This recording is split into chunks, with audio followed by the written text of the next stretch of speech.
Hey, 2nd District, State Representative Andrew Barkis. And you can always tell when we're getting close to the end of session, when the cherry blossoms are in bloom here on the Capitol. And we are super close. We literally have a couple days left of the 2023 session before we sine die and call an end to 105 days of work. And I tell you, I couldn't be happier that we are almost done. It has been a ton of work. In my role as the ranking on transportation, I'm proud to say that we will be signing the final documents to concur on the budget between the Senate and the House today, and it will be voted on tomorrow for the 2023 biennial transportation budget.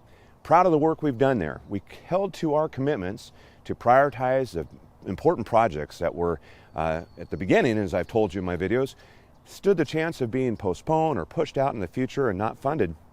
And we want to make sure that we prioritize those for the people of the state of Washington to hold to our commitments. We also did a lot of great work for the State Patrol, working on increasing our troopers at the force by providing some great incentives and some new classes so we can get more troopers on the road to protect the citizens.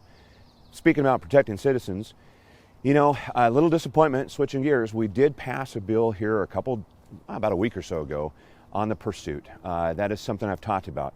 I'm glad to see that happen. I did vote no because I don't believe it went far enough to restore the tools needed for our law enforcement to deal with the ever-growing problem we have with crime here in the state of Washington. You know, it's been an interesting session. We've had a lot of great successes. I would say all the policy work that we've done on housing has been one of the great successes for myself in a bipartisan way for the legislature this year. But we've also had things that have been very challenging that have come into play that still remain concerning. We had a bill the other day that dealt with parental rights, and I would say that that is something that we will continue to debate in this legislature, but I'm very concerned when we start to legislate here and remove parental rights. Very concerning. We also had a bill very late at night one night. It was a technical cleanup bill with some things brought over from the Supreme Court, and in that technical cleanup bill was a line that said we abolish the death penalty. Now, whether you agree with that or don't agree with that, I don't think the process was done correctly. I think a subject that big should have been gone through the normal legislative process to allow for the public, you, to participate in that decision, something that critical and something that important to the state of Washington.